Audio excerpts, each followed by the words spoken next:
안녕하세요 해밀리 여러분, H채널의 한창훈입니다. 반갑습니다. 2019년 6월 12일 비트코인 및 암호화폐 일부를 시작하도록 하겠습니다. 먼저 댓글로 좋은 의견과 질문, 정보 공유해 주신 분들에게 감사 말씀드리고, 오늘 이제 들어가기 전에 지금 그 15,000명 이벤트 했었고, 제가 이제 어제 제 그 동생한테, 커피놀이 동생한테 이야기를 해서 어제부로 75분한테, 그러니까 100분이 투표가 됐는데, 그 중에서 이제 안 보내주신 분들 빼고 일단 그 날짜까지, 지정된 날짜까지 주소와 정보를 이제 보내주신 그 75분에게 어제 이 택배를 다 발송을 했습니다. 이제 제 그 동생한테, 그 카페 하는 동생한테 이렇게 사진이 톡으로 온 거고요. 일단 어제 이제 보냈으니까 아마 오늘부터 이제 받아보시거나 늦어도 뭐 제 생각엔 내일이면 웬만한 분들은 다 받아보실 수 있을 것 같아요. 그리고 제가 이제 말씀드리고 싶은 건 뭐냐면, 혹시나 이벤트 당첨되셔서 저한테 이제 메일을 보내셨는데 이 선물을 이번 주 내로 못 받으시는 분들은 저한테 따로 일단 메일을 보내셨었는데 이제 못 받으시는 분들이에요. 그러니까 제가 그 메일 보내달라고 말씀드렸던 그 기간까지요. 그래서 그분들은 다시 한번 연락을 주시면 제가 확인해 본 이후에, 메일이 왔었다라고 하면 확인해 본 이후에 다시 한번 이제 선물을 보내드릴 수 있도록 하겠습니다. 왜냐면 이제 사람이 하다 보니까 빠질 수가 있어요. 그러니까 저는 제 동생한테 전달을 했는데 또 동생이 이제 일을 하다가 빠뜨린 부분이 있을 수 있어서, 혹시라도 못 받으신 분이 있으시면 꼭 저한테 다시 메일을 보내주시기 바랍니다. 이렇게 말씀을 드리고, 그리고 이제 이벤트 당첨 안 되신 분들도 제가 다음에 또 뭐 라이브 이벤트를 하게 되면 그때 똑같이 이런 식으로 이제 진행을 할 테니까 그때도 많이 이제 응모해 주시면 좋을 것 같아요. 이렇게 보고 이제 그러면 오늘 순서로 진행을 하도록 하겠습니다. 일단 비트코인 차트, 시총 차트, 도미너 차트 짧게 보고 Q&A로 바로 들어가도록 할게요. 일단은 지금 비트코인 차트고요. 보시면 일단 어제 송기봉님이 의견 주셨던 그 35일 이평선을 그대로 놓고 이제 보도록 하겠습니다. 보면 봉 마감 자체를 아래 꼬리를 달고, 이제 장중에는 아래 꼬리 달고 35일 이평선을 잠깐 깨기도 했었는데, 일단은 보시는 것처럼 봉 마감을 35일 이평선 위에서 마감을 했고, 오늘도 현재 위치는 35일 이평선에 이렇게 약간 걸쳐져 있는 모습이에요. 그렇긴 한데 일단 35일 이평선을 깨는지 안 깨는지 지켜봐야 될 것 같고요.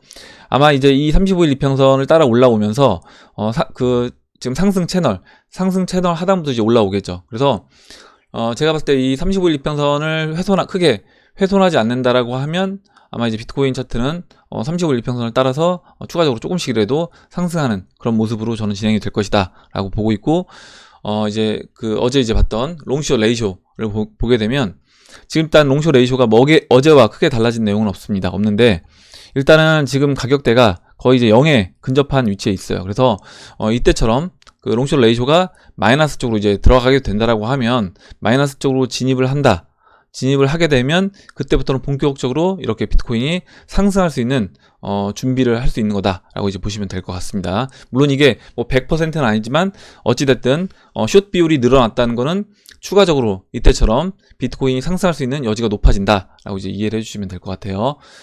다음 보도록 하겠습니다. 다음으로 시총 차트인데, 시총 차트는 지금 비트코인 차트와 약간 다릅니다. 뭐가 다르냐면, 똑같은 35일 이평선인데 지금 이제 비트코인 같은 경우는 보시면 어제 이렇게 35일 이평선을 이탈했다가 마감만 위에서 간단하게 끝났어요. 그리고 지금 현재 위치도 보시면 35일 이평선을 약간 깬 듯한 모습을 보이고 있습니다. 비트코인 차트는. 근데 레이쇼는 죄송합니다. 레이쇼가 아니라 시총이죠. 시총 차트는 보시는 것처럼 35일 이평선 위에 딱 있습니다. 그래서 이건 뭘 의미하냐면, 결국에 이제 도미넌스 자체, 그러니까 비트코인 말고 다른 알트코인들이 추가적으로 지금 더 상승을, 비트코인보다 더 크게 상승을 해주고 있다라는 겁니다. 그래서 이걸 이제 보면 이제 도미넌스 차트가 내려왔다라는 걸 예측해 볼 수 있는 거예요. 이 차트만 봐도, 시총과 이제 비트 차트를 봐도요. 그래서 도미넌스 차트를 보면 이제 보시는 것처럼 지금 50일 이평선 맞고 좀 더 내려왔죠. 그리고 이건 이제 35일 이평선인데, 도미넌스는 20일로 볼게요. 이거는 20일 이평선을 보면 지금 이제 데드크로스가 나기 시작했습니다. 그래서 지금 데드크로스가 나면서 이제 본격적으로 이 20일 이평선 맞고 빠지는 모습을 이제 보일지 지켜보면 될 것 같아요. 그래서 일단은 도미넌스 차트 흐름도 전 나쁘지 않다, 이렇게 봅니다. 이렇게 보고 이제 Q&A로 바로 들어가서 Q&A를 보도록 하겠습니다. 잠시만요.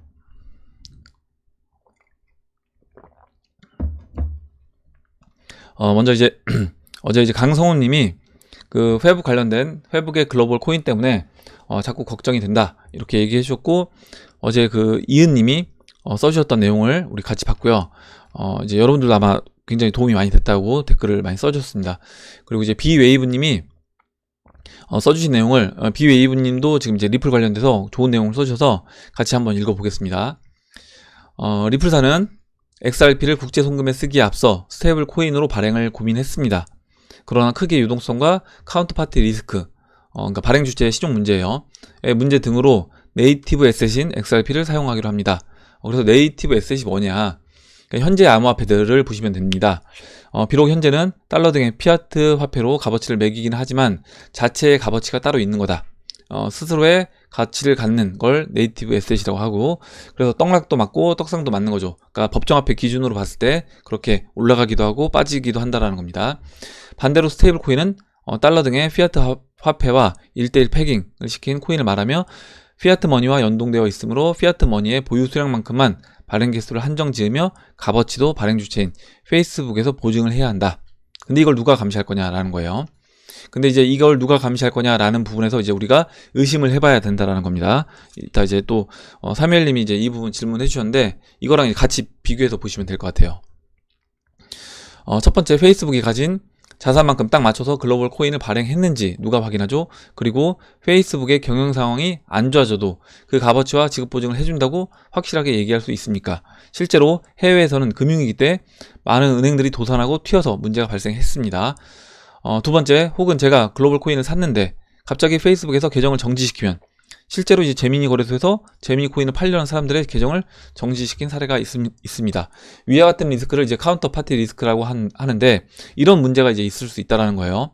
즉, 운영 혹은 발행 주체의 문제로 피해를 입을 위험성을 말합니다만, 스테이블 코인처럼 운영과 발행의 주체가 명확한 코인 등에는 항상 따라다니는 위험성입니다. 그래서 그리고 이제 이번에는 제가 질문을 하겠다 얘기해 주셨고, 페이북이 발행하는 스테이블 코인이 피아트 달러보다 좋은 건 뭐냐? 그러면 어차피 피아트 달러가 있는데 굳이 페이스북에서 뭐하러 이거를 만들었냐는 거죠. 스테이블 코인을. 스테이블 코인은 어차피 결제 시 그에 상응하는 달러 및 피아트 머니로 이제 바꿔줘야 하는데, 그럼 뭐하러 달러를 그대로 쓰면 되지? 페이스북 코인에 글로벌 코인이라는 이름을 붙여서 이걸 스테이블 코인을 만들어서 왜 쓰느냐라는 거예요. 그 이유는 이제 그냥 달러로 결제를 하면 되지 않냐? 송금도 마찬가지입니다. 리플은 네이티브 에셋인 XRP로 달러, XRP, 엔화로 처리가 가능합니다. XRP 자체가 값어치를 갖고 있으니 거래소에서 사고팔고가 되고, 그 과정에서 달러로 사서 엔화로 팔면 됩니다. 글로벌 코인은 달러 패깅에서 엔화 패깅으로 바꿔줘야 하며, 이 모든 보증을 페이북에서 감당을 해야 한다. 왜 스테이블이라 거래소에서 누가 글로벌 코인을 매매하겠습니까? 값어치가 동일한데. 그럼 이제 여기서 의문이 생기죠. 글로벌 코인은 송금하는 액수를 전부 다 커버 가능한가? 송금액을 처리할 피아트 머니를 보유하고 있는지. 예전 HSBC 은행에서 송금 규모를 255억 달러라고 한 적이 있습니다. 페이북이 이걸 처리할 현금량을 보유하고 있나요? 리플은 욕먹으면서 유동성 확보를 위해 시장에 XRP를 풀고, 실사용 사례가 늘면 점진적으로 가격 상승이 되어 255억 달러도 커버 가능합니다만, 결국에 이렇게 큰 돈을 커버를 하려면 그만큼 돈이 찍어져야 된다는 거예요. 그냥 스테이블 코인 같은 경우는. 근데 그게 아니라 XRP는 그냥 그 XRP 가격이 올라가게 되면 자동적으로 큰 금액도 커버를 할 수 있다라는 겁니다. 그리고 마지막으로 이중 간의 네트워크 호환 문제. 그래서 비트코인을 바로 이제 이더리움으로 바꿀 수 있을까요? 정답은 불가능하다. 왜? 같은 블록체인 기술이지만 네트워크가 다르다. 상호 호환이 안 되는데, 그럼 글로벌 코인과 다른 암호화폐는 당연히 안 된다. 자기들만의 리그인 거다. 그러니까 각각의 지금 페이스북이면 페이스북, 아마존이면 아마존, 유튜브면 유튜브, 각각의 자신들이 이걸 다른 데로 보낼 때마다 뭔가 어떤 충돌이 발생한다라는 겁니다. 그래서 결국에 만일 외부 네트워크로 변환을 하고 싶다라고 하면 리플사의 ILP와 같은 네트워크에 연결되어야만 상호 호환이 가능하며, 블록체인 회사 중 유일하게 리플만이 이 기술을 보유하고 있습니다.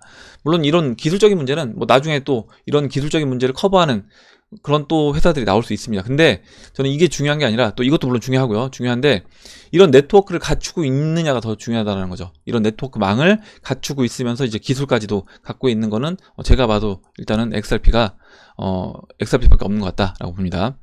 만일 이게 안 되면 화폐 춘추전국 시대를 맞이하여 난리가 날 겁니다. 즉 페북이 송금시장 요만큼 먹고 JP모건 코인이 요만큼 먹어도 결국 뒤에서 이걸 다 처리해주면 처리해주는 건 리플과 XRP가 될 겁니다. 이렇게 얘기해줬고 굉장히 좋은 내용을 써주셔서 좋은 내용을 또 이렇게 쉽게 이해할 수 있게끔 이렇게 풀어주셔서 같이 이제 읽어봤습니다. 그래서 비에이브님이 써주신 내용 읽어봤고요. 아마 이제 강성훈님도 아마 이제 비에이브님 내용과 또 어제 써주셨던 그 이은님이 써주셨던 내용을 보면 아 이런 내용이다라고 충분히 이해를 해주실 것 같아요. 다음으로 눈팅만 하다가 와사비님이 비트 17만 불 가격은 언제 오는가? 와사비님 올려주신 거 이 기초해서 또 이번 상승이 2017년도 5월과 같다는 전제하에 제 나름대로 차트를 이제 그려보셨대요. 그래서 공교롭게도 이제 와사비님 차트와 비슷하게 되어서 연말 지금 100K니까 10만 불을 그리게 되었습니다. 얘기해 주셨고 일단 가능할지 와사비님 차트 참고해서 제 차트 봐주시면 고맙겠습니다. 얘기해 주셨고요. 일단 1-1안으로 아마 진행되는 거를 그려봤다라는 것 같습니다. 지금 이제 보시면 지금 철이님이 이제 올려주신 거예요. 올려주신 내용을 이제 볼게요. 그래서 보면 2019년도 지금 2019년도 현재 이제 6월 3일이고요. 여기서 8월 5일까지 추가적으로 상승을 해서 일단은 한 12,500불까지 올라와 주고요. 그 다음에 한 차례 조정을 10,000불까지 조정을 거치고 그 다음에 재차 상승해서 다시 채널 중반 지점까지 올라오고 그 다음에 채널 중반 지점이 지금 17,400불이에요. 17,400불에서 8,000불까지 이렇게 깊게 조정을 준다. 이렇게 얘기를 해주셨습니다. 그래서 이거는 이제 뭐 이렇게 진행이 될지 아니면 12,불 정도까지 올라와주고 거기서 8,000불까지 조정을 줄지. 지난번에 이제 사쿠라님 의견은 아마 12,000불에서 이제 8,000불까지 조정을 주는 거고 지금 또 이렇게 철이님은 일단 채널 중반인 17,500불까지 올라왔다가 이렇게 조정을 줄 수 있다라고 이제 얘기를 해주신 겁니다. 그래서 이렇게 뭐 차트를 보는 다양한 시각이 있을 수 있는 거예요. 있을 수 있다 이렇게 보시면 되고 그 이후에 추가적으로 이 추세 라인 아마 이제 이게 20주평선 추세 라인을 이렇게 따라 그려주신 것 같습니다. 이렇게 추세 라인으로 쭉 상승을 했을 때 이때 올라가는 이 지점 물론 그러면 이 추세 라인이 이 끝까지 갔을 때는 10만 불까지 2019년 12월 16일 날 올라갈 수 있다라고 이렇게 써주신 겁니다. 그래서 이게 뭐 이제 지금 철이님이 이렇게 의견을 주셨는데 뭐 어디까지 진행이 될지는 모르겠지만 우리는 이제 적절하게 한 4분의 3 지점부터 분할로 이제 저는 매도 관점으로 접근을 하고 그 다음에 어느 정도 만약에 채널 상단까지 올라온다라고 하면 일정 부분에 우리가 뭐 한 20%면 20% 정도 되는 물량만 남겨놓고 여기서부터 이제 분할로 매도해서 현금화 그리고 이제 비트코인 일정 부분 남겨놓고요. 이렇게 하시면 될 것 같고 그 이후에 지난번에 그 AI가 예측했던 그리고 이제 1-1안으로 어차피 진행된다라고 하면 금차트와 같은 패턴으로 진행된다라고 했을 때 그때 뭐 4분의 3까지 가든 채널 상단부까지 간 이후에 조정을 거치고요. 조정을 거쳤을 때는 뭐 금차트 같은 경우는 채널 중심까지 그리고 은차트 같은 경우는 채널 4분의 1 지점까지 빠졌습니다. 그러면 이렇게 조정을 거치고 다시 돌아 나간다라고 하면 그때 우리가 그에 적절하게 대응을 하면 될 거다라고 봅니다. 그래서 일단 철이님이 이렇게 얘기해 주신 부분을 봤어요. 그래서 이걸 보니까 일단 그때 AI가 예상했던 AI는 그때 이제 6만 불 예상했잖아요. 6만 불에서 8만 불 예상했습니다. 그래서 그 추세 라인과 비슷하게 상승을 이제 예상해 주신 것 같아요. 이렇게 그래서 이제 여러분들도 이렇게 차트 보시고 여러분들이 맞게끔 이런 식으로 나는 이렇게 이제 앞으로 그려 나갈 것이다. 근데 이게 지금 한 가지 더 말씀드리면 이렇게 나간다고 하더라도 이제 중간중간에 분명히 어떤 이슈에 따라서 변동사항은 분명히 있는 겁니다. 추가적으로 더 올라갈 수도 있고 좀 더 빠질 수도 있고요. 그래서 그에 적절하게 분할 매도 분할 매수를 항상 하셔야 되는 거예요. 만약에 내가 이제 지금 철이님이 나는 17,000불에서 매도해서 8,000불에 매수하겠다 이렇게 차트를 그렸습니다. 근데 이게 8,000불에서 반등할지 아니면 뭐 10,000불에서 반등할지는 모르는 거잖아요. 그러면 그냥 적절하게 분할로 매도도 분할로 매도하고 매수도 분할로 매수하시면 저는 좋지 않겠나 이렇게 봅니다. 나중에 우리가 채널 상단부 갔을 때도 마찬가지예요. 내가 이걸 한 번에 다 매도하고 한 번에 다 매수하겠다는 건 결국에 거의 이제 신의 영역인 거고 이거를 최고점에서 팔고 최저점에서 매수하겠다는 거기 때문에 그렇게 안 하고 그냥 대충 분할로 매도해서 어느 정도 평균가로 매도를 하고 매수 또한 평균가로 매수하겠다 이렇게 마음 먹고 하시면 될 것 같습니다. 일단은 차트는 잘 그리신 것 같아요. 다음 보도록 하겠습니다. 다음으로 베티 썬님이 써주신 내용을 볼게요. 이제 기사를 하나 공유해 주셨는데, 공산당 만리 방화벽 검열팀이 드디어 네이버 대문도 막았네요. 역시 체제 유지를 위해서 모든 수단을 동원하죠. 현재 중국민들은 대부분 홍콩 사태도 모르고 있답니다. 당에서 외부 뉴스를 완전 차단시키기 때문이죠. 일부 VPN, 우회 접속 앱을 잘 활용할 줄 아는 극소수의 중국인들만 알 수 있죠. 이제 네이버도 당 체제 위협의 대상으로 삼았네요. 저런 이렇게 얘기를 해주셨고, 제가 이제 이 기사를 보니까 중국에서 네이버 접속 차단됐다. 블로그, 카페, 이어 뉴스도 막혀있다라는 겁니다. 보시는 것처럼 중국에서 네이버 블로그, 카페 이어 뉴스도 접속이 차단되는 등 인터넷 통제가 지금 강화되고 있다라는 내용이고요. 이걸 보니까 지금 우리 그 구독자분 중에 지금 민터뷰님이 계세요. 민터뷰님. 지금 이제 원래 이름이 돈대민이었어요. 돈터치 대한민국 돈대민이었는데 이제 이름을 바꾸셨습니다. 그러니까 민감한 주제로 이렇게 인터뷰를 하시는 걸로 이제 바꾸셨는데, 혹시 이제 안 보신 분들 계시면 저도 이제 구독해서 계속 보고 있거든요. 보고 있고 여러분들도 구독 눌러서 이제 봐주시면 감사하겠고, 일단 이번에 인터뷰한 내용은 뭐였냐면 직접 이렇게 중국인에게 물어보신 거예요. 미중 무역 전쟁에 대해서 어떻게 생각을 하는지 중국인들한테 이렇게 쭉 물어봤는데, 초반에 이제 여성분들한테도 이제 물어보고요. 중국말을 굉장히 잘하시더라고요. 중국어도 잘하시고 영어도 잘하시고요. 그래서 물어봤는데 중국인들 일반 이제 그 시민들은 아예 관심 없거나, 아니면 이거 어차피 이제 나란 일을 하시는 분들이 하는 일이니까 우리는 뭐 크게 신경 쓰지 않는다. 그리고 중국이 뭐 이거에 미중 무역 전쟁으로 인해서 뭐 크게 어떤 데미지를 입을 것 같지 않다라는 이제 또 의견들이 많이 있었습니다. 그리고 이 남자분이 좀 이렇게 좀 디테일하게 이제 대답을 해주셨는데, 뭐 IT 기업에 지금 제가 플레이 시키진 않을게요. 혹시 또 저작권 문제가 있을 수 있으니까 IT 뭐 기업에 다니고 계신다라고 이렇게 얘기하셨는데, 이분 같은 경우도 일단은 이런 위기가 있는 거에 대해서는 인정을 하지만 이 위기가 사실 뭐 크게 우리 어떤 삶을 크게 뭐 뒤흔드는 그런 문제로까지 번지지는 않을 거다, 이렇게 이제 생각을 하고 계십니다. 그래서 아마 이거는 중국 국민들 뿐만 아니라 우리나라 국민들도 마찬가지일 것 같아요. 우리나라 국민들도 대다수 제 주변에 있는 분들 이야기를 해보면 사실 이제 우리야 이 영상에서 계속 제가 이제 이야기를 하고 있으니까 앞으로 이제 위기가 올 것이고, 그 위기가 어떻게 보면 1929년도 거의 경제 대공황과 맞먹는 그런 위기가 될 수도 있는 그런 경제 위기가 이번에 도래해서 올 거다라고 이제 말씀을 드리는데, 대부분 일반 시민들, 제 뭐 주변 친구들도 오래간만에 만나보면 그냥 하루하루 이렇게 한 달, 그 달 먹고 살기 바쁘기 때문에 크게 이렇게 신경을 쓰지 않고, 설마 이게 내가 뭐 삿입에 이제 거미줄 치냐 이런 얘기 하잖아요. 그래서 뭐 크게 뭐 먹고 사는 데까지 지장이 있겠냐 이렇게 이제 생각하시는 분들이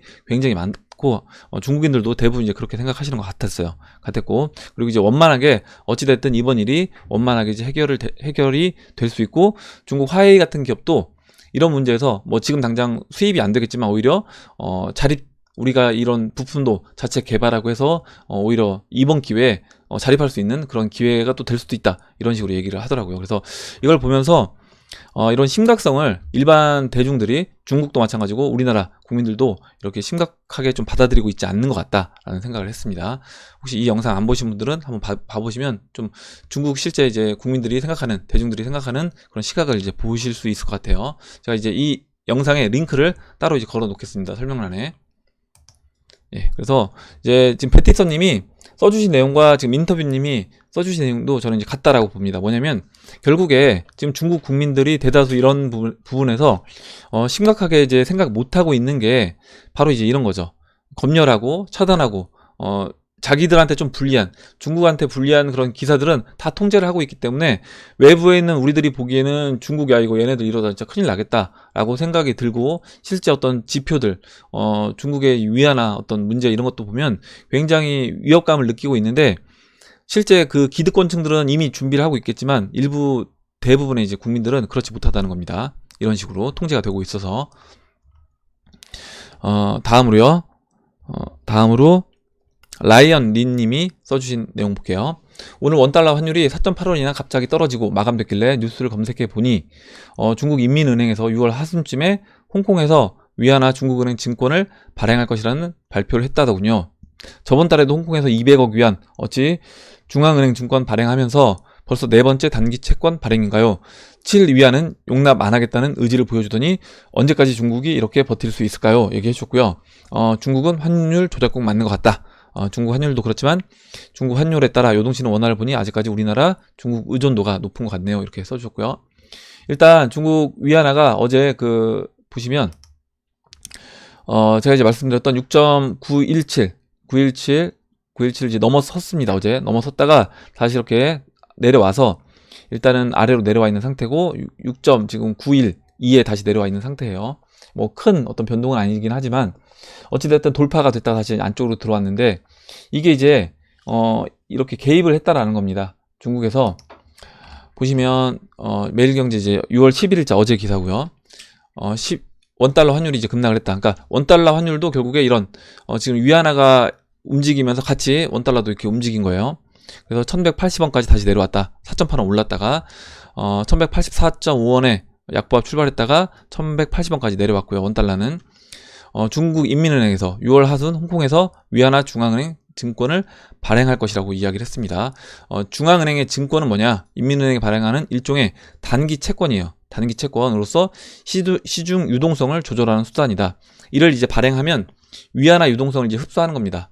위안화 이렇게 단기 채권을 발행해서 위안화 유동성을 흡수하니까 위안화가 이제 유동성이 흡수가 되니까 위안화가 약간 이제 가격이 올라가는 그런 걸로 작용을 하는 거고, 근데 이게 어찌됐든 지금 뭐 갖고 있던 외환 보유고를 풀든 아니면 이런 식으로 뭐 단기 채권을 발행하든 여러 가지 전략을 써서 다양한 전략으로 지금 인민은행이 계속해서 이 7위안을 막고 있는 모습을 보이고 있습니다.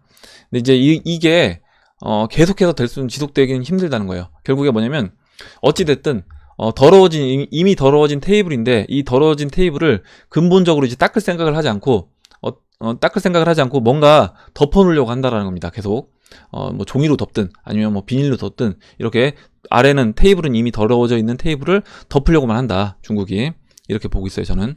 그래서 여기에 이제 국내 유가증권 시장에서 외국인이 증권도 약 700억 원어치, 기관이 약 2천억 원어치를 사들이면서 원화 강세를 부추겼다. 일단 증권시장도 이렇게 올라갔는데 증권시장 같은 경우는 또 개인들이 하방으로 보고 선물 매도, 콜 매도, 풋을 매수하다 보니까 단기적으로 이렇게 일단 어차피 이거는 뭐 한 달, 그러니까 외국인들 투자자들 입장에서는 이렇게 보시면 되는 거예요. 뭐냐면 어차피 지금 개인들이 하방 배팅을 많이 한다 라고 하면 한 달 정도를 그냥 시간을 정체를 시켜버립니다. 2000포인트를 깨고 내려가지 않고 한 달 정도 충분히 제자리에서 머물러서 아니면 오히려 역으로 약간 올려서 콜 매도 쳤던 개인들 물량 먹어버리고 그 다음에 풋 매수했던 개인들 꽉 만들어 버리고요. 그렇게 시간 보내고 다시 빼버리면 그때는 개인들이 이미 이제 풋 매수하면서 돈을 소진한 겁니다. 그래서 오히려 내려올 때 그때 다시 헐값에 풋을 외국인들이 사들여서 그때 이제 아래로 배팅을 하겠죠. 그렇게 봅니다. 이렇게 보고 결국에 이제 이렇게 인위적으로 막는 거는 한계가 있다. 이렇게 보고 좋은 기사를 이제 공유해 주셔서 같이 읽어봤어요. 그리고 다음으로 배따라기 김님이 미국은 달러 대신 이미 암호화폐를 선택했습니다. 이렇게 얘기해 주셨는데 일단 좀 내용도 뭔가 있었으면 좀 좋을 것 같은데 일단 저도 그렇게 봅니다. 미국이 이제 달러를 버린 것 같아요. 그 달러를 버렸다는 건 잠시 뒤에 이제 사뮤엘님 내용 이제 보면서 같이 말씀드리도록 하겠습니다. 그리고 이제 달러를 버리기도 했고 거기에 지금 암호화폐 이제 비중을 싣고 암호화폐로 세금을 받아들이고 ATM 기계도 계속해서 지금 미국에서 계속 늘어나고 있습니다. 매일매일. 그렇기 때문에 그거는 뭐냐면 결국에 지금 달러에서 암호화폐로 돈을 옮기고 있는 작업을 미국은 이미 시작을 했다. 이렇게 봐요. 네, 잠시만요.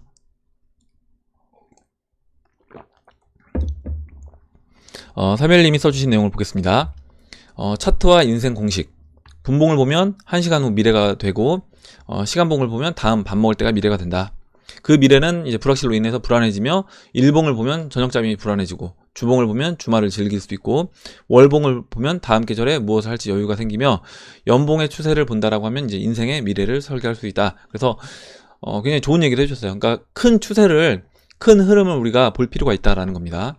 물론 학습과 공부하는 노력과 땀이 전제가 되어야 하지만 부모의 품을 떠나 생리적, 물리적 성인을 넘어서 성인의 삼위일체인 마지막 요소인 경제적 능력을 가지기 위해서 최소 20년에서 30년의 준비 기간을 가지는 게 모든 인간의 과정입니다.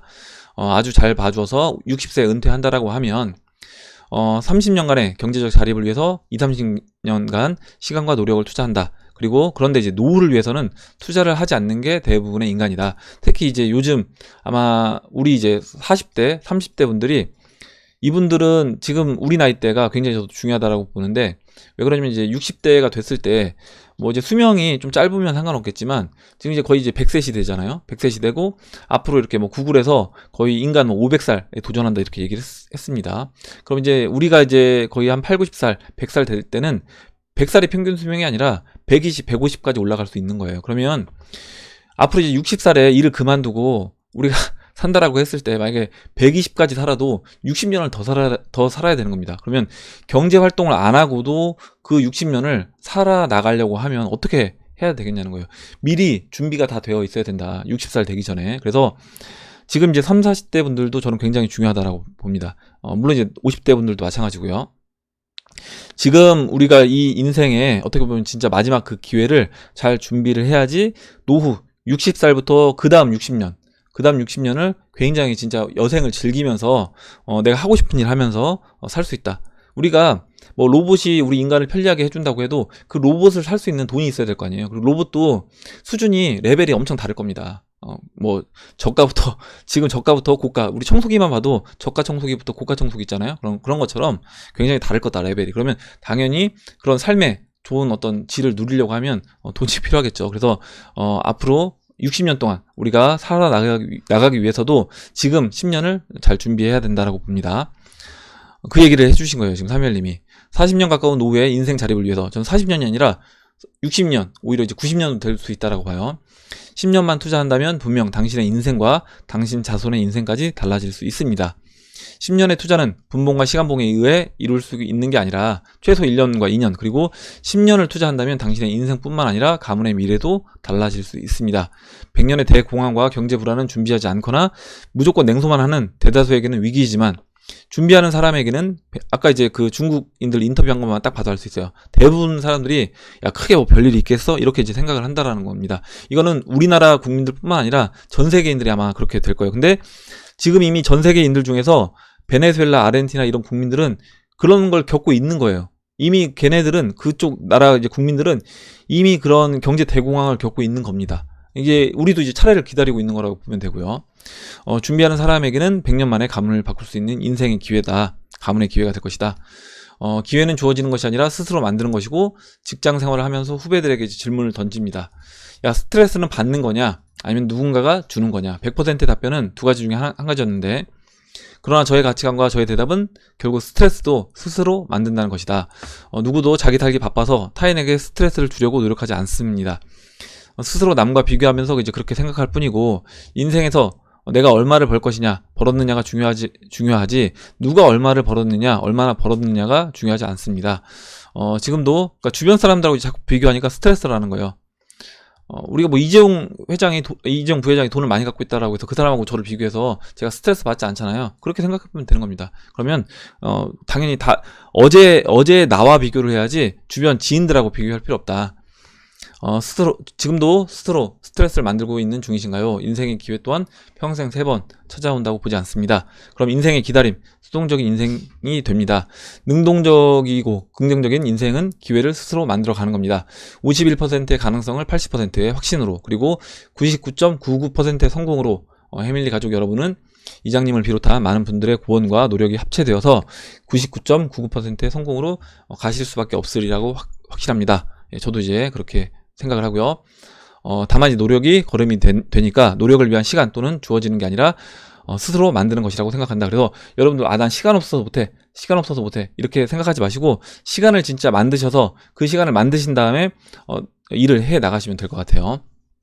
어떤 일이든지. 그래서 진짜 인생 선배님으로서 이거는 저 읽으면서 많이 이제 저도 이제 배웠습니다. 그래서 여러분들도 아마 이 글을 읽고 좀 느끼시는 게 많으셨으면 좋겠어요. 저도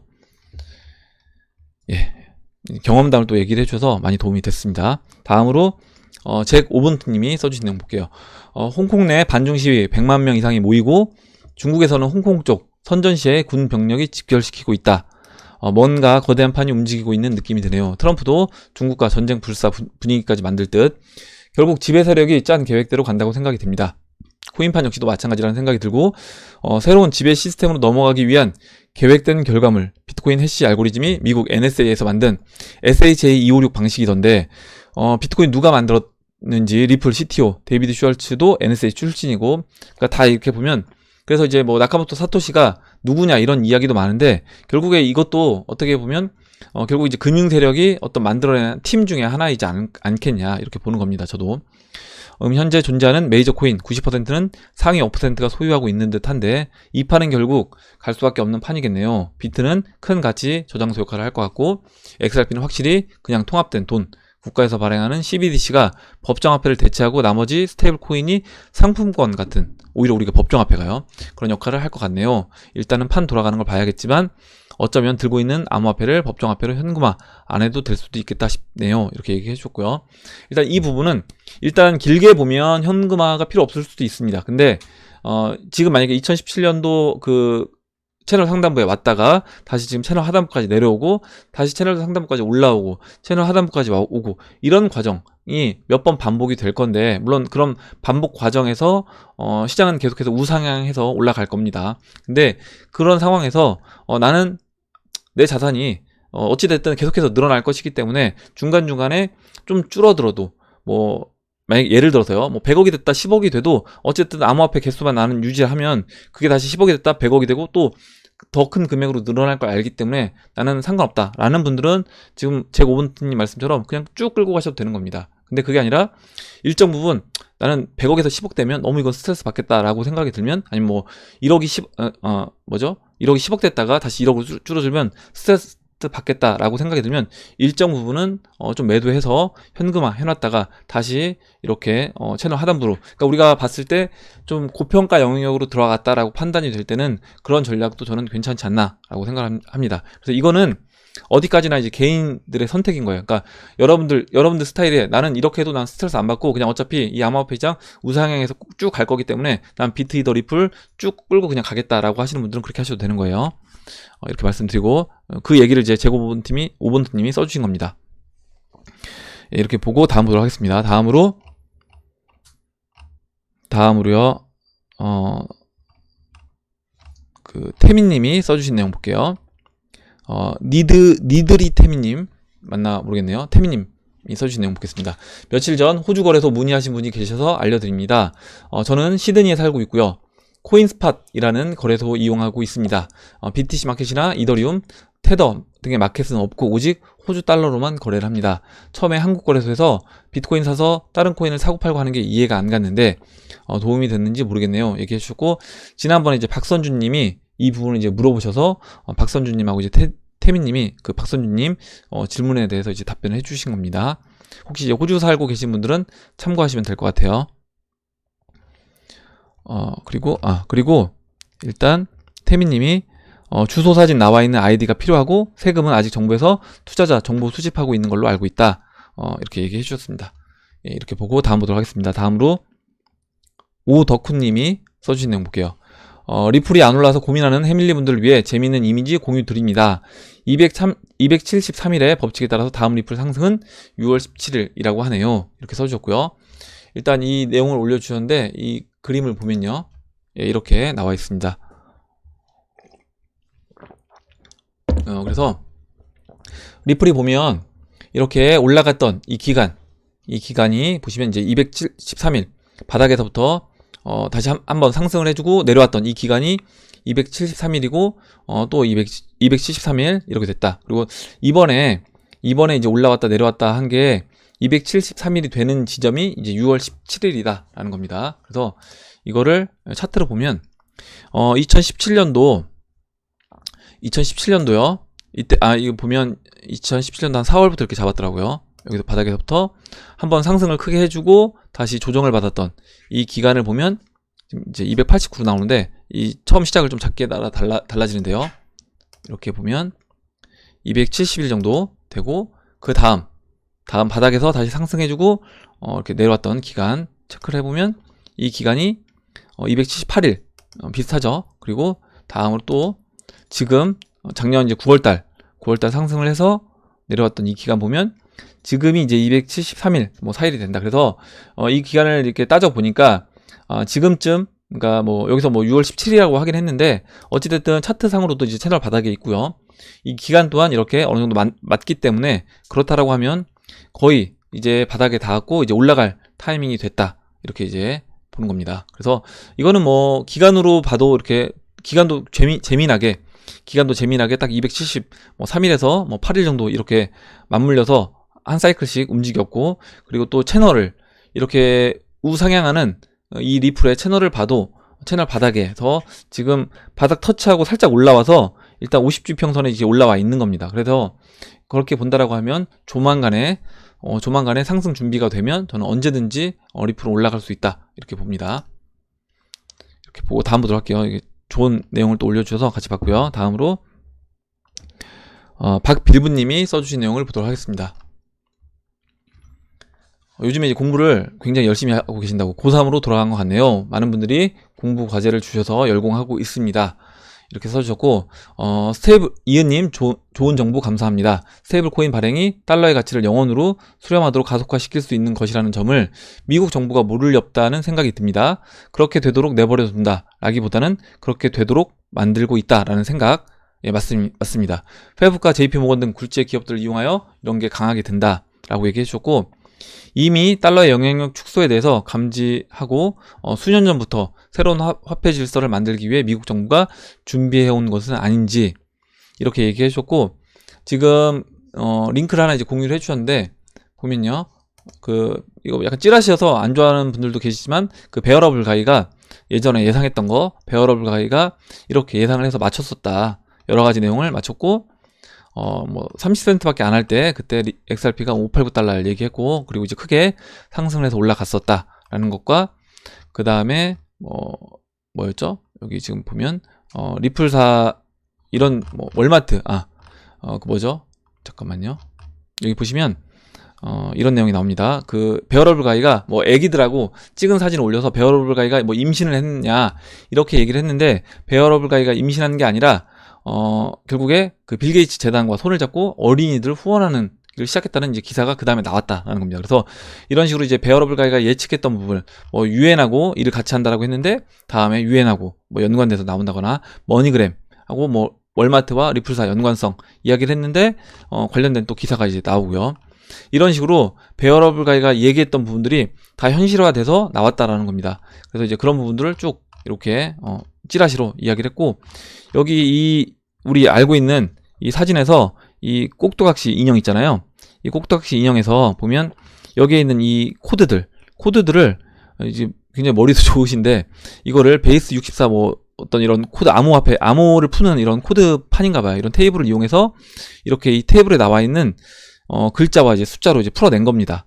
풀어내서 보니까 여러 가지 이제 의미가 있다라는 거예요. 그래서 여러 가지 의미가 있고, 뭐 리플 여기 나와 있는 이 678836 이런 것들, 처음에 이런 것들은 이게 이제 리플이 뭐 110달러 26%, 그러니까 약간 갖다 붙이기도 있긴 한데 이런 식으로 이제 이렇게 했고, 재미로 그냥 한번 제가 이거 링크도 이제 오늘 설명란에 걸어 놓을 테니까 관심 있으신 분들은 재미로 한번 봐보시면 될 것 같습니다. 이렇게.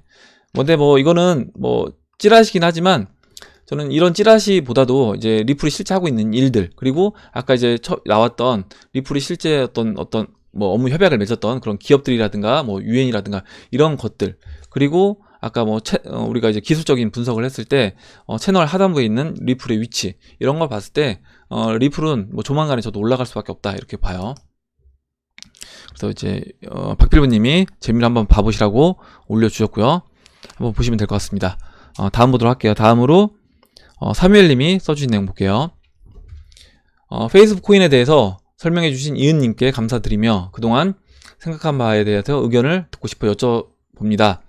지금 현재 스테이블 코인을 개발하고 발표하는 JP모건이나 페이스북 등 유대인 오너들이 포진하고 있는 기업들입니다. 금융 엘리트 집단과 더불어 21세기에는 기업을 하는 유대인 집단들이 스테이블 코인을 통해서 양적 완화를 시작하는 게 아닌가라는 생각이 듭니다. 아까 이제 박빌부님도 그런 의미로 써주신 거예요. 보면 우리나라에서도 지방정부에서 암호화폐를 발행하게 되면 한국은화 플러스 통화량 증가로 이어집니다. 물론 달러로 보증한다고 하지만 스테이블 코인이 발행이 또 다른 MMT를 이미 시작한 것 아닌가라는 생각을 지울 수가 없습니다. 물론 이것은 암호화폐의 큰 호재라는 점이고요. 이렇게 써주셨는데, 그래서 이제 이은님 생각도 물어보셨고, 제 이제 생각도 물어보셨고, 뭐 다른 우리 해밀 여러분들 생각도 물어보셨는데요. 거의 이제 생각이 비슷한 것 같아요. 뭐냐면 이은님이 어제 이제 써주셨던 그 부분에서 내용을 보면 이렇습니다. 뭐냐면 지금 이미 그 테더사가 지금 실제로 74% 정도밖에 달러를 갖고 있지 않다. 그것도 달러만 갖고 있는 게 아니라 그냥 자산까지 다 포함해서 실제 발행된 테더와의 74%밖에 갖고 있지 않은데, 만약에 이거를 그 문제에 삼는다라고 하면 굉장히 큰 벌을 내릴 수 있는 그런 문제임에도 불구하고 이걸 그냥 어떻게 보면 약간 뭐 행정처벌만 하고 일단 넘어갔다라는 겁니다. 그러면 미국 내에서도 이런 부분을 약간 방조하는 게 아니냐, 이렇게 달러의 가치를 일부러 빼는 거를 약간 허용하는 게 아니냐라는 거고요. 이렇게 IT 기업들이 자신들 패깅된 달러들을 찍어낸다는 거를 어떻게 만약 정부 입장에서 이거를 달러를 지킨다라고 하면 강하게 통제를 하고 못하게 해야 될 것 같은데, 이런 거는 그냥 내비둔다는 거죠. 지금 내버려 둔다는 게 어떻게 보면 달러의 가치를, 그리고 니들 어느 순간에 그냥 니들 알아서 찍어내, 니들 필요한 만큼 찍어내서 그냥 써, 이렇게 하게 되면 그때는 암묵적으로 그걸 합의를 하게 되면 그때는 진짜 MMT가 그냥 발생이 되는 것이고, MMT가 발생이 됐을 때 달러 양이 기하급수적으로 늘어나면서 저는 이제 암호화폐 그리고 금이라든가 은행, 실물 자산들도 물론 이제 주식시장도 마찬가지겠죠. 급격하게 이제 상승하는 그런 흐름으로 진행이 될 수 있다라고 봅니다. 이제 그래서 비슷한 내용으로 다 이제 써주신 것 같아요. 그리고 다음 보도록 하겠습니다. 다음으로요. 지금 헤이요님이 지금 주식 차트상 이것저것 고려해 볼 때 2008년 미국 금융위기 차트보다는 중국을 기준으로 1998년 IMF와 이제 비슷한 거 아니냐, 이렇게 얘기를 해주셨고요. 코스피 차트를 보면요, 지금 제가 이제 이때 여기랑 이제 비슷하다고 말씀드렸는데, 일단은 다이렉트로 바로 하락하진 않았습니다. 일단은 반등이 나왔죠. 반등이 깨기 전에 일단 반등이 나왔고요. 반등이 나왔는데 여기서 지금 보시면 지금 주봉에서 보시는 것처럼 35주 이평선 맞고 빠질지, 아니면 50주 이평선까지 올라왔다가 맞고 빠질지는 지켜봐야 될 것 같습니다. 그리고 지금 그 써주신 헤이오님이 써주신 내용은 뭐냐면 지금 이 위치가 2008년도 서브프라임이 왔던 이 위치라기보다는 IMF가 있었던 97년도 이때와 비슷한 거 아니냐라는 겁니다. 그래서 보시면요, 체크를 해볼게요. 지금 여기 하고 서브프라임은 여기입니다. 지금 현재 비슷한 위치가 여기고요. 현재는 여기 있죠. 이렇게 보면 지금 이제 헤이오님이 말씀하신 것처럼 이 채널의 위치를 본다라고 하면 채널의 위치에서 오히려 그러니까 헤이오님이 말씀하신 게 오히려 맞을 수 있다라는 겁니다. 뭐냐면 지금 서브프라임은 채널 상단부에 있었어요. 지금 이 위치가. 그리고 채널 상단부에 있었고 채널 상단부부터 빠지다 보니까 채널 중심에서 반등이 나왔습니다. 근데 지금은 이 위치가 채널 상단부에서 채널 중심까지 약간 내려와 있는 그런 위치예요. 물론 지금처럼 채널 중심에 근접한 위치는 아니지만 채널 중심 근처까지 내려와 있는 위치다 라고 보면, 오히려 이때 2008년도보다는 이때가 맞지 않냐 이렇게 보고, 이때가 맞다라고 하면 이때 채널 바닥까지 이렇게 내려왔죠. IMF를 맞으면서. 그러면 여기서 채널 바닥까지 내려온 것처럼 지금 이 위치에서 채널 바닥까지 내려올 수 있다. 그리고 채널 바닥은 한 1080포인트 정도가 되는 겁니다. 그래서 이런 식으로 이제 진행될 수 있지 않겠냐 이렇게 얘기해 줬고, 이렇게 이제 채널의 위치상으로 보면 오히려 서브프라임보다 이때 IMF가 맞을 수도 있겠다 이렇게 생각을 합니다. 예, 좋은 내용 써주셔서 같이 이제 한번 비교해서 봤어요. 받고 다음 보도록 하겠습니다. 다음으로 사무엘님이 좋은 생활 정보를 보내주셨는데, 일단 지금 집에 그 집안 리폼을 하면서 페인트 칠을 하셨대요. 페인트를 칠을 하셨는데, 혹시 이제 페인트 칠을 하실 분들 있으시면 참고하시면 좋을 것 같습니다. 보니까 일단 그 칠하기가 어려워서 미국에 계신 선배님께서 추천해주신 페인트 스틱 이지 트위스트라는 이런 롤러를 이용했대요. 그래, 이게 롤러가 예비용 추가해서 아마존에서 직구로 7만원에 이제 구매를 하셨는데, 제가 궁금해서 어떤 건가 궁금해서 이걸 검색해 보니까 이렇게 페인트 스틱하고 이제 롤러 앤 트레이하고 그 다음에 페인트 레디 스프레이어, 이렇게 해서 세 가지로 대결을 했습니다. 페인트 칠을 보면 이렇게 같은 면적을 이렇게 한 거예요. 지금 사무엘님이 얘기해주신 이 장비, 아까 이제 이 페인트 스틱이라고 했나요? 이 장비랑 그냥 우리 기본 롤러, 이렇게 페인트 이렇게 칠해서 하는 거, 그리고 이건 스프레이 이렇게 했는데, 이걸 해보니까 재미난 게요. 이렇게 해보니까요, 거의 이거는 40몇 초도 안 돼서 페인트 스틱은 45초 만에 이 네모난 데를 다 칠했어요. 굉장히 빨리 왜냐면 이거는 보니까 묻히지도 않고 페인트를 추가로 이렇게 우리가 원래 칠할 때 묻혀야 되잖아요. 묻히지 않고 그냥 계속 롤러질만 계속 하면 되더라고요. 그러니까 여기서 지금 이 봉에서 이 봉에 페인트가 안에 충전이 돼 있어서 그 충전되어 있는 페인트가 계속해서 여기 공급을 해주는 겁니다. 따로 그래서 칠할 필요 없이. 그래서 속도가 훨씬 빠르다. 그래서 혹시 페인트 칠 하실 분들 있으시면 이 페인트 스틱 이용하시면 도움이 될 것 같아요. 제가 뭐 이거 홍보하는 건 아니고, 일단 사무엘님이 이런 생활 정보를 주셔서 보니까 저도 재밌어서, 나중에 뭐 당장 저 뭐 페인트 칠할 일은 없는데 혹시라도 이제 우리 영상 시청해 주시는 해밀리 여러분들 중에 페인트 칠하실 분이 있으시면 이걸 이용하시면 굉장히 빠르게 칠하실 수 있을 것 같습니다. 그렇게 했고, 이제 주사기식으로 페인트를 빨아들인 다음에 그 일정한 압력으로 롤러 내부에서 밖으로 페인트가 이렇게 일정한 농도로 나올 수 있는 거래요. 좀 무게는 있다라고 합니다. 왜냐면 그 봉에 페인트가 이게 충전이 돼야 되니까 무게감은 좀 있대요. 한번 이제 참고하시면 될 것 같아요. 근데 저도 이제 몰랐는데 이런 거 보면서 역시 도구가 중요하다. 사람이 뭔가 일을 할 때는 굉장히 좋은 도구를 사용해야 된다, 이런 생각을 했습니다. 제가 이제 PC 바꿔서 굉장히 좀 편리하게 지금 방송을 하고 있는 것처럼 도구가 중요하다는 생각을 했어요.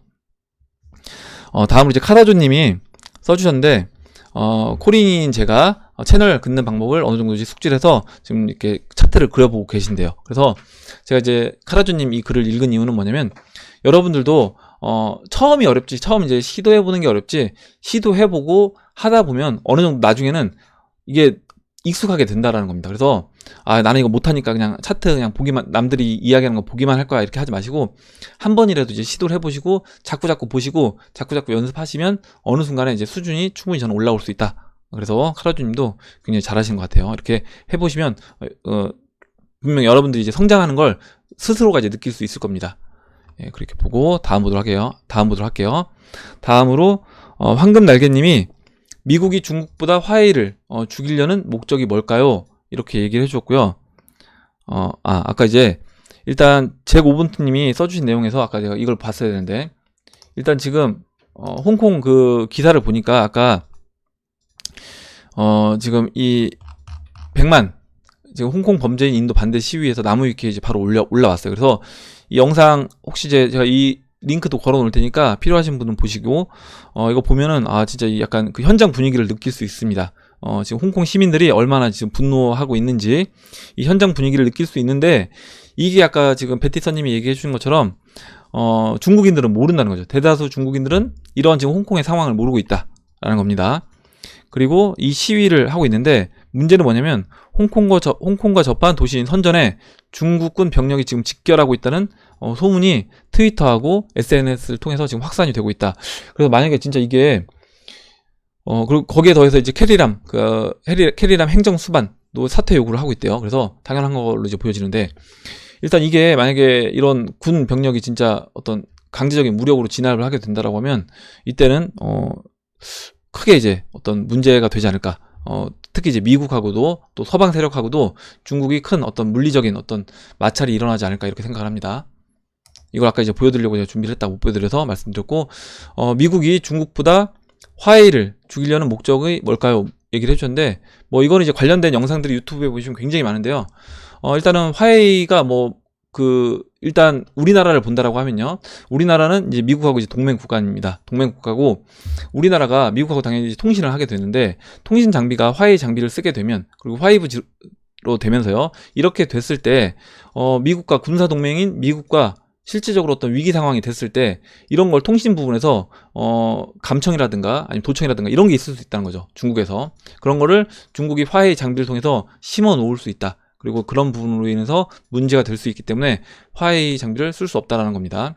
그리고 이제 이런 부분에서 또 화웨이 기업이 미국에, 그리고 또 뭐 우리나라도 마찬가지고요, 이런 기업들의 어떤 정보를 또 빼가기도 하고, 그리고 실제로 그 기술도 또 얘네들이 훔쳐서 사용을 하고 있기 때문에 이런 부분에서 화웨이를 죽이려고 하는 것이고, 화웨이를 죽인다는 최종 목적은 저는 이렇게 봐요. 근데 화웨이를 완전히 이 회사를 망하게 만들겠다라기보다는 결국 최종 목적은 자본시장 개방이다. 뭐냐면 그 화웨이의 지분을 금융 세력이 제가 봤을 때 만약에 50% 정도 이상 가져간다라고 하면 그때는 화웨이를 죽이려고 하지 않을 겁니다. 그냥 살려둘 거예요. 어차피 자신들이 컨트롤할 수 있는 그런 기업이 되게 되면 그때는 화웨이도 살려둘 거다. 근데 그렇지 않은 상황에서는 당연히 화웨이가 지금 이제 문제가 되기 때문에 그 부분에서 이제 죽이려고 하는 것이고요.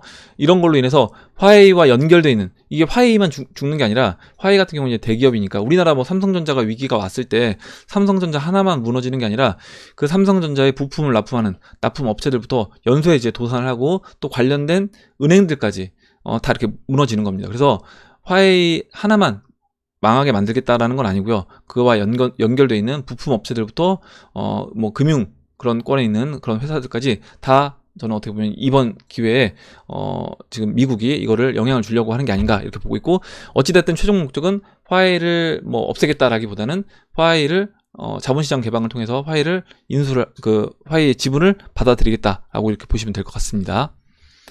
예, 이렇게 보고 마지막으로 한 분만 더 보고 이제 끝낼게요. 예, YH 린님이 써주신 내용 보도록 하겠습니다. 중국인 사업가 100배 레버리지로 거래로 2000BTC 잃고 자살을 했다.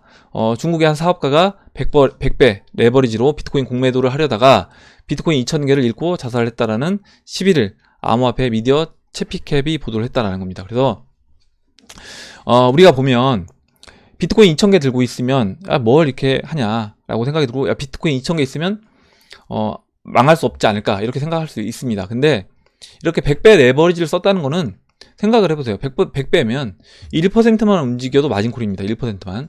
그리고 이 레버리지를 줄이지 않으면 내가 돈이 비트코인 2000개가 아니라 저는 2만 개, 20만 개여도 이거는 깡통으로 갈 수밖에 없다라는 거예요.